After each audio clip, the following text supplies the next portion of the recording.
No idea what's going on. That's my mic. Oh.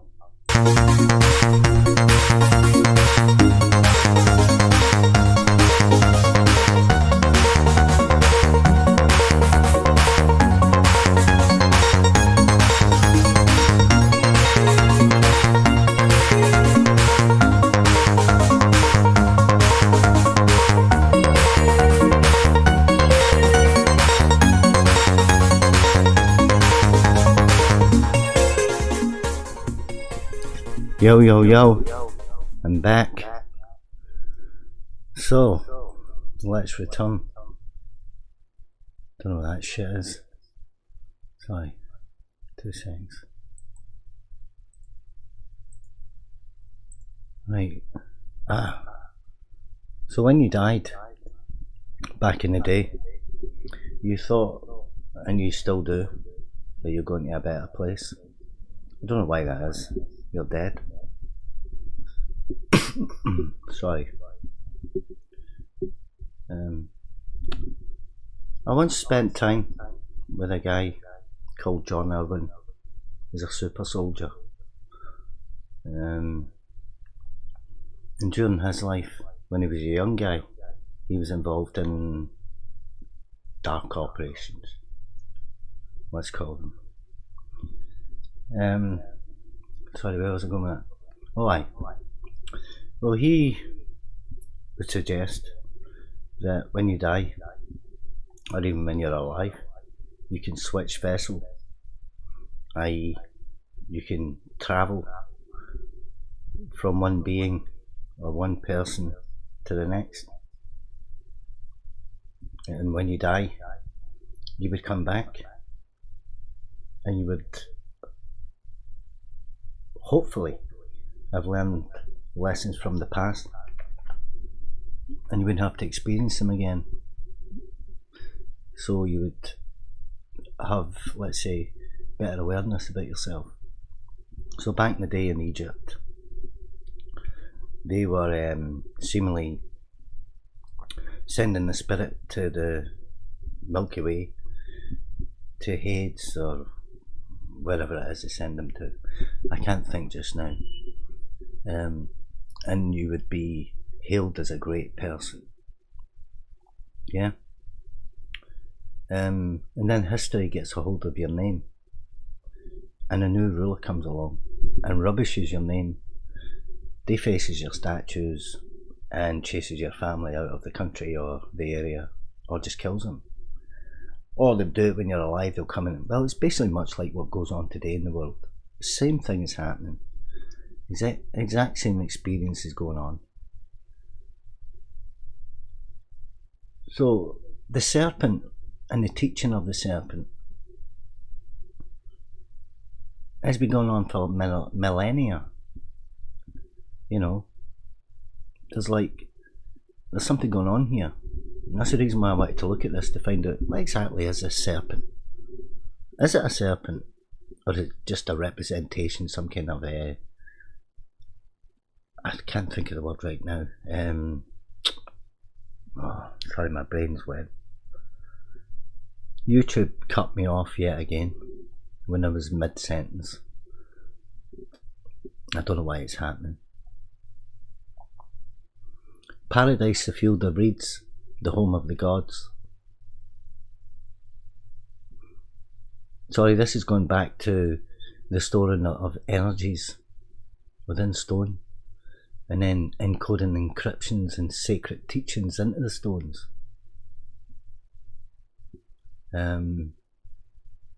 Everything is planned to create an access point for like the procession to the sanctuary itself. And you've got crossing grids as well to deal with, which all have different purposes and points. I don't know what you would call them. So you've got portholes between dimensions inside pylon gates in grids, crossing over each other to get to the sanctuary, which is to get to the other side, to pay the ferryman, to go in the river Styx, and you know. So what are the aspects of the temples. So your macrocosm, that's the model of the universe, the structure, the multidimensional realities, the map of the journey of the soul, your gate, your path, the lotus seat itself, the seed, the altar. So the altar is your macrocosm. So your next thing then is your portal, your stargate, your nexus. That's the energy field that geometric or sacred geometry is created through. It's an energy field itself. It's a creation technology.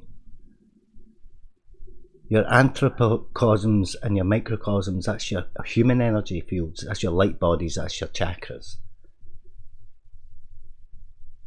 Then you have your energy fields themselves. They're patterns of energy.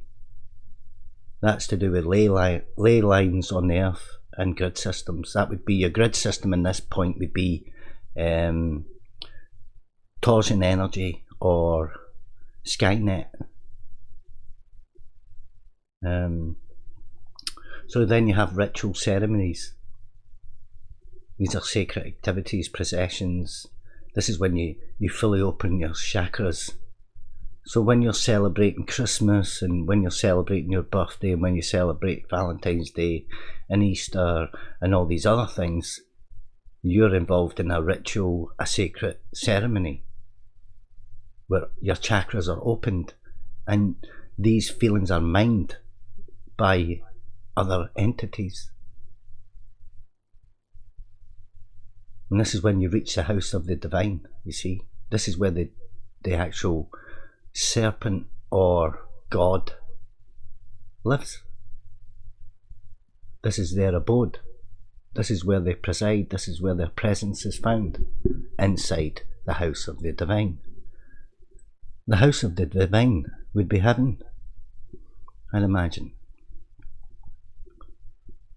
So when you've got all these alignments of the energy grids in the temples of Isis and Abydos, you know, these are actual temples, these aren't pyramids. So you've got examples like at Edfu, which is a temple of Horus. That's your main university of the whole temple system that they would have used back then. So it's actually the Osiris temple is where they would teach and initiate everybody into the mystery or the mystery schools, which sacred knowledge was handed over. You wouldn't necessarily have to be of any great powerful family to be able to attend these mystery schools. You would have to have something about you. Somebody would probably have to say that you have these potential powers, you have you're intelligent and all these kind of things. You could be, what do we say, you could have a benefactor or my brain keeps right now when I'm doing this live broadcast, I'm being beamed again. I can feel entities around me playing with my mind. The temples are where the teachings and the initiations of the mysteries were taught and performed. Ceremonies, rituals. The pyramids, these are key essential parts to the communication between us and them. So they're a gateway directly between Orion and the earth. And you would be led to believe that your soul takes a journey through the duat. It's not the case. These are energies. The pyramids are power stations, right? These geometric pyramid means fire in the center or in the middle, right? Pyramid, fire in the middle or the central fire, right? It's all circles and squares and your spirit would be the circle, and the matter itself would be the square. And it's all done by this golden calculation of proportion.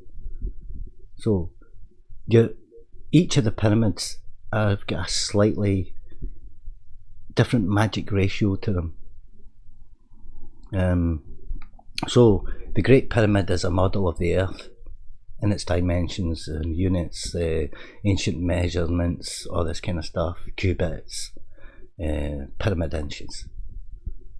So this pyramid has a shape and a power, and it's actually got 8 sides, not 4, 8. So it tells you that it had a lot of purpose. There was a lot of time and effort was spent creating this shaped pyramid that had a conductive energy that would come from it. So this then would become the light of Ra. And it's also a multi-dimensional reality, all this kind of stuff. The middle pyramid, Chefrin, I think is that right, Chef? Aye. That aligns up with the Alnitak star. It's kind of midway in Orion's belt. This is a centre point of the Stargate itself. This is where this creation comes from. You've got 2 pyramids on the other side, Mintak and Al-Nilam. Right, they're the guardians or gatekeepers of the Stargate itself, which is the big pyramid at Cheops. That is the actual portal. The pyramids on the Gaza Plaza, they're not portals. Massive craft potentially could have landed on top of them and powered themselves up. But when you're ascending, you have to, how do you say, there isn't a burial chamber or anything like that. I mean, no, there's no burial chamber there. There's no hieroglyphics or anything. They've not been stripped off the walls. It just wasn't there in the first place. These pyramids are the oldest pyramids actually as well. Like the ones that are falling apart, those are the ones we made, right? We tried to copy them and we had to make them out of small tiny little shitty bricks that just fall apart through time. These pyramids here were made by somebody else or put together by somebody else. And it's a great belief that the Ark of the Covenant was once held in the pyramid, which creates another obvious kind of answer to this, that also obviously the Ark of the Covenant was seemingly a very powerful object. So I would believe that the Ark of the Covenant used to belong inside the main pyramid. So there are time gates also involved here. You've got a lot of queen or kind of aligned pyramids involved in this as well, but we won't go into this just now because you've also got the death side of it too, which is all the mortuary temples, and the queen pyramids would be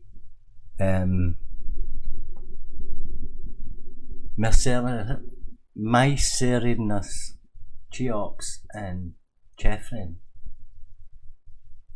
right?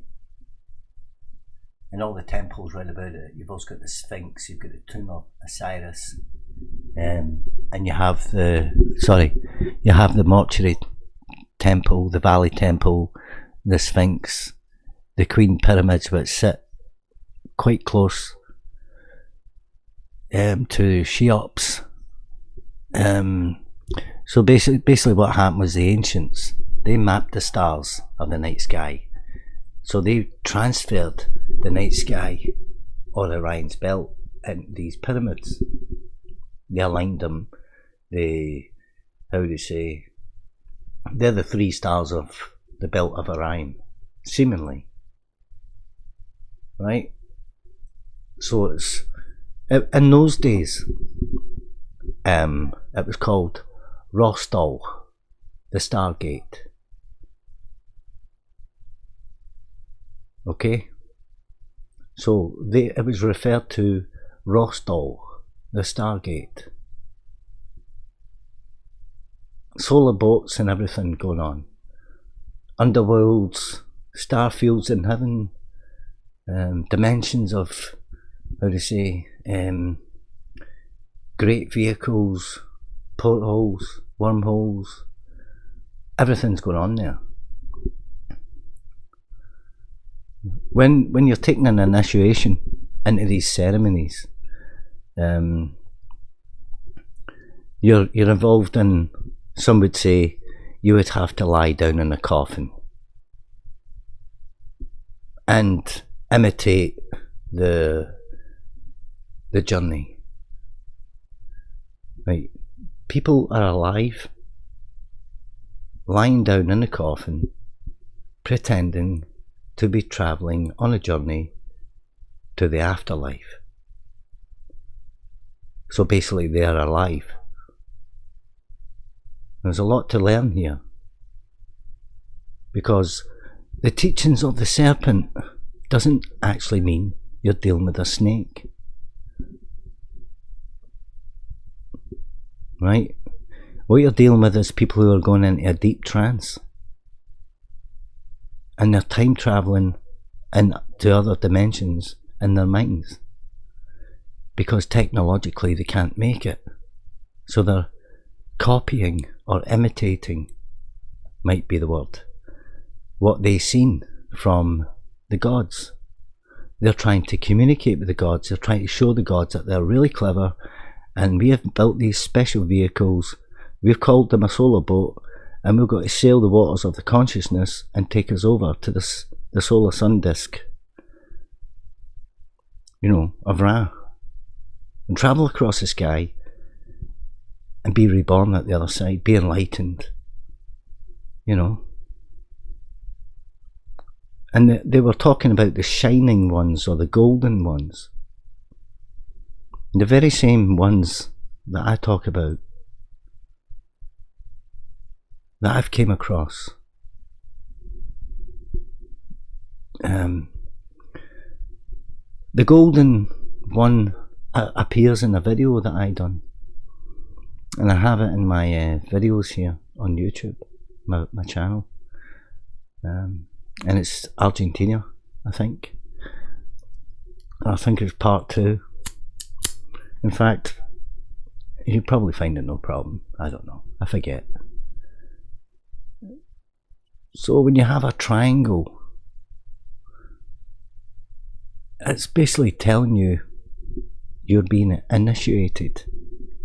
That's what the triangle means.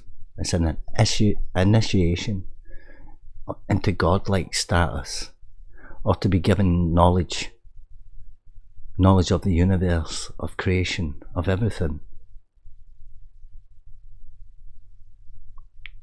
You have to re-establish yourself as a star power energy, you see. And only to do this, you can only do this by stepping into your third eye, the eye through your forehead. So as a doorway, a star, a 5-pointed star, is actually a door. It's an indication of a solar star, a solar boat. It's a time door. You open it up and you go through it, and it takes you into a different dimension or a different time. So if you see a falcon or some winged being, then that's saying that your soul is travelling through these doors, and you're going to be immortalised and glorified by Osiris, or you're going to be transformed somehow. So when you're reading these signs and they're telling you about time travel and teleportation, you look for signs which basically are saying Isis is crossing her wings. The Akhenaten and Tutankhamun can be represented the same way as time travellers. In ancient times, the Rostel, the Stargate in the Middle Pyramid, was called Great. The Great Pyramid is now the Ascension platforms, and the Ascension seat is the actual Queen's Chamber itself. right?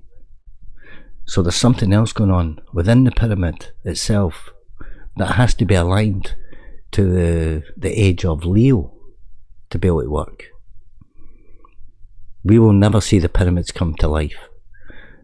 Future generations, they'll see it in the age of Leo. I'm not sure, but what's this said? We're in Aquarius. It's got a long way to go.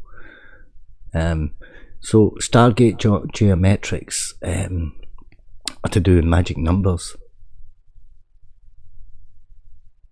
So you have to have, you know, a sum of numbers in a row,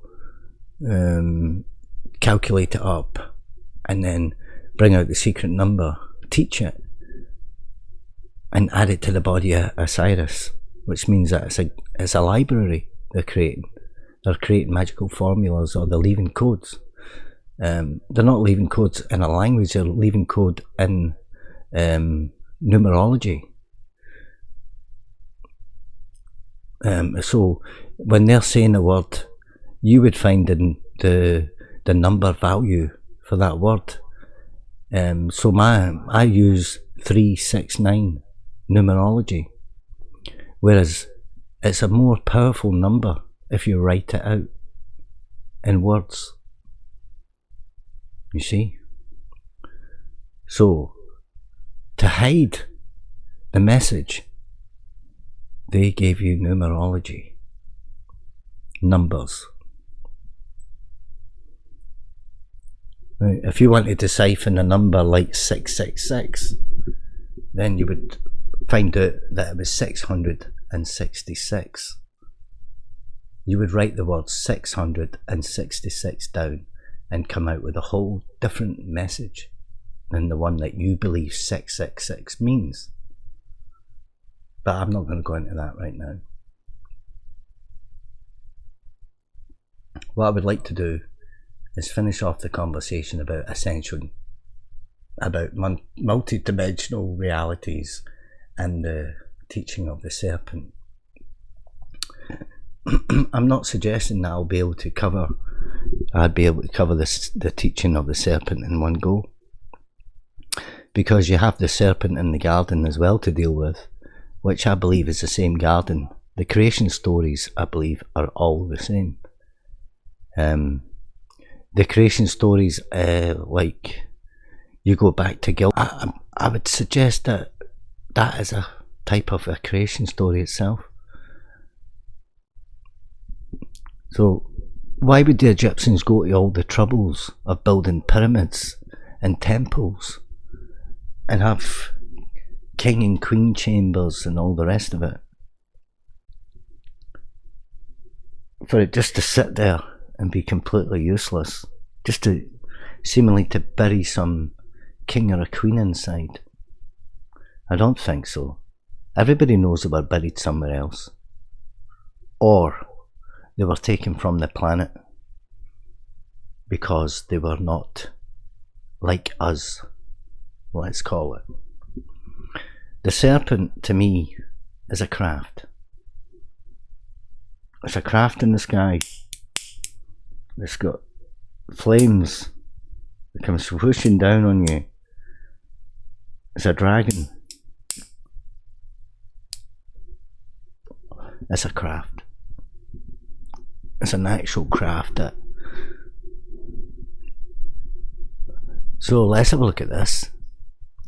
I am the one that became two. I am the two that became four. I am the four that becomes eight. After that, I am one again. So this completely misses out the number 9. I don't know why I said that there, but it sounded good. In the pillar itself, you have in the spine of Osiris the path of return. This is a column, and at the bottom of the column you have mankind.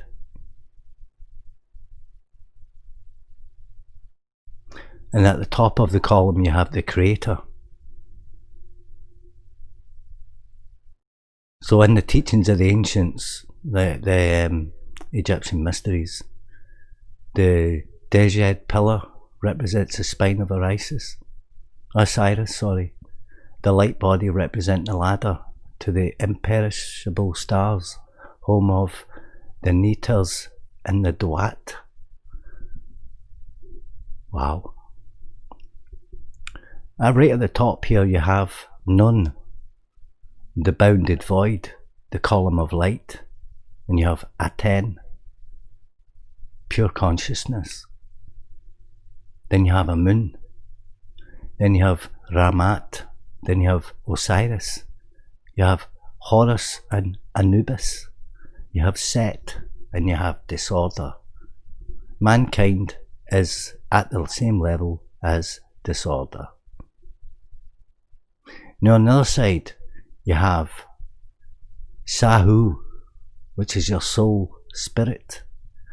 You have Ach, which is the spirit universal light body, the first company, the Tefnut divine mother.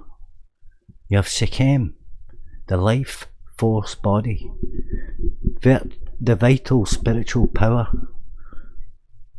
You have Shu, the shadow emotional body, Skynut energy power. Then you have Ba and soul. These are connected to Osiris. Opposite that, in our realm, you have the perfected beings of the soul. This is level 4 to 5. Then you have the Ab,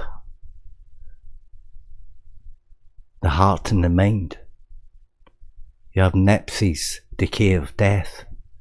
And you have Isis, Hathor, the divine order, the life growth. You have the creators of form, the forces, the processes of nature.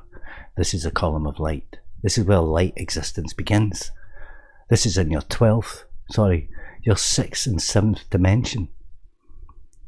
Then we move on to Ka, energy doubles, the second company. This is Horus Anubis.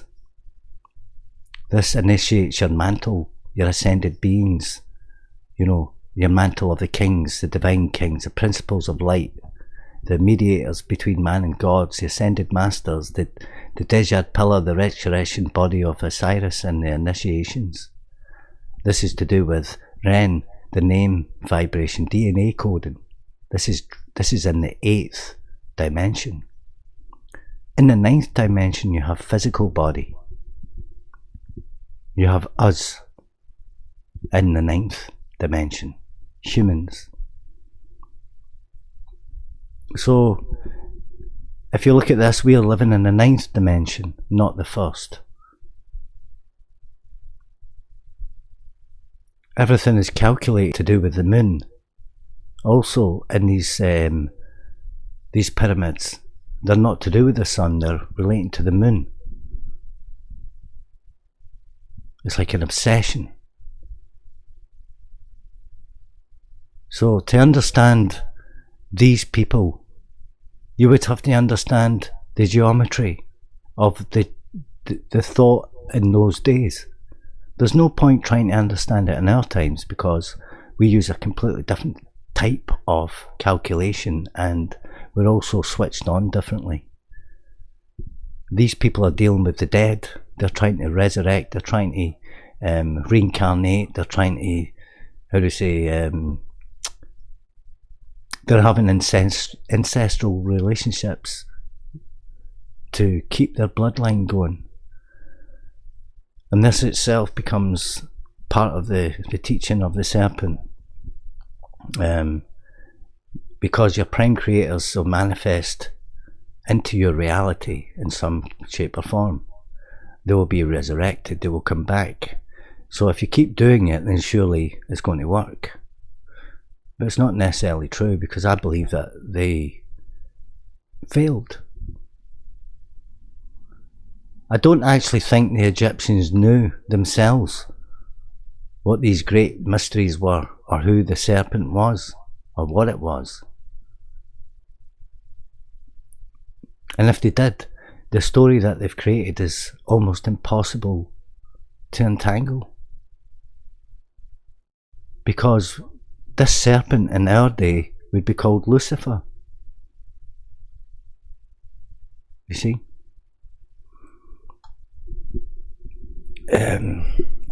The Illuminator. Because if you call something a Satan or a serpent and you make it some demonic creature, then people become scared of it. And they don't see the illumination of it. They don't see the truth. They don't see it. They just see it as some kind of conspiracy or some lie, or you're a psycho, you're a nut job, blah, blah, blah. You know. If you look at what's happening in the world today, in fact, in America, I mean, that place has went completely crazy. You've got armed gangs running up and down the streets there, closing off whole places and shooting people and robbing, raping people, and basically just running riot. And they're all being controlled. The broadcast.